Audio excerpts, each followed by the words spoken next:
शेतकरी या हाडाची काळ्या रक्ताचं पाणी करून आपल्या काळ्या आईतून काळ्या मातीतून हा पिवळं सोनं पांढरं सोनं पिकवतो।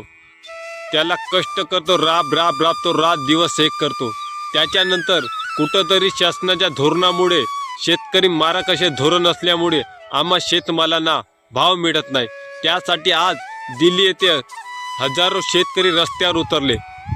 हमी भाव मिळावा व आपल्या शेतमाल हा हमी भावानेच खरेदी करावा अशा काही रास्त मागण्या आहेत। त्या मागण्या चर्चेद्वारे किंवा बैठक घेऊन आंदोलनस्थळी येऊन मागण्या मान्य करायचं सोडून हे सरकार पोलिसांना समोर करून पाण्याचा फवारा शेतकऱ्यांना मारत आहे, रस्त्यावर खिळे टोचत आहे, पॅरेट लावून हे आंदोलन चिघळण्याचा प्रयत्न सरकार करत आहे। पण सरकार हे शेतकऱ्यांच्या पाठीशी आहे म्हणते आणि त्याच्यानंतर शेतकऱ्यांच्या पोटाशी असे पाण्याचे फवारे मारून चिघळण्याचा प्रयत्न